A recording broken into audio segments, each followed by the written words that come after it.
motional EMF under external force. So we'll understand this concept with an example. So here we are given a rod on which we have started applying a force F at t is equal to 0. So a uniform magnetic field B exists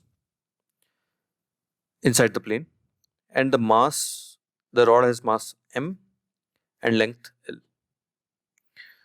So we are supposed to find the velocity of rod at time t, power supplied by F at time t, thermal power produced in resistance R after long time, and power supplied by F after long time.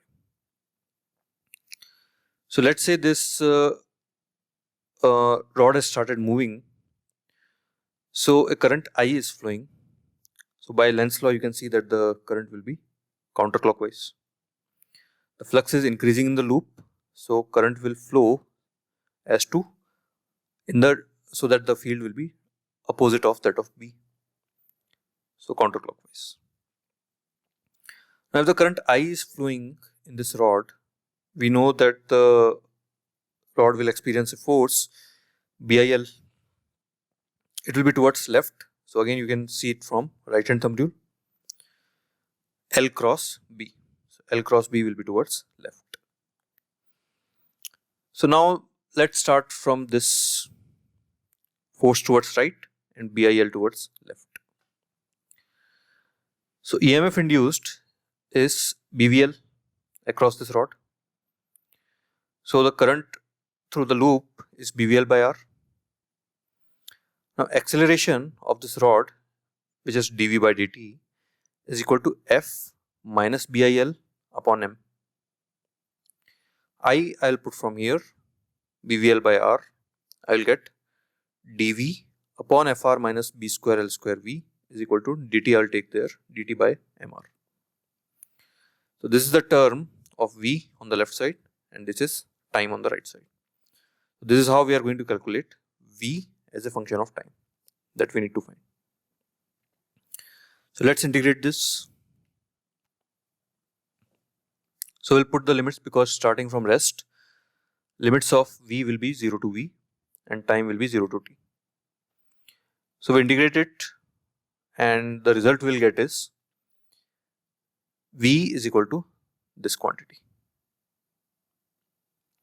Now this is an exponential curve, so you can see that it's going to increase and will reach a plateau after long time t.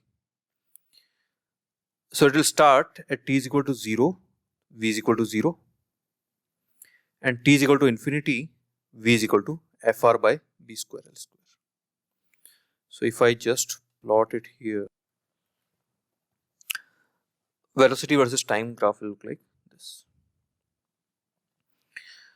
So this is our first answer, velocity as a function of time. Second, power supplied by force, external force F. So power is force times velocity. So you just multiply this, you will get B. Now this section is after a long time what happens. So when t tends to infinity, this term will become 0.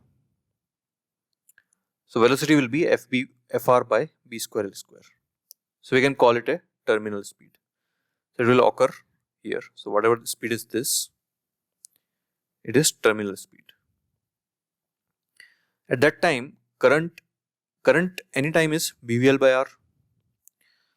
So if I put V here, I get current is F by BL. So thermal power is I square R. So if I put this value I here, I get the value of thermal power after long time. So again, we were supposed to find thermal power. So thermal power is I square R. So we needed to find I. So I is BVL by R and velocity we put from here. Now power supplied by F at infinity. So again power at infinity is F times V at infinity. So V at infinity is this, we do that and we get power at infinity is this amount. So you can notice here that both these values are same. Thermal power, that is the power lost in the resistor, is equal to power supplied by the force after a long time. So the power given by the force is consumed by the resistor. That's why the velocity of the rod is constant. So C is equal to D as expected in steady state.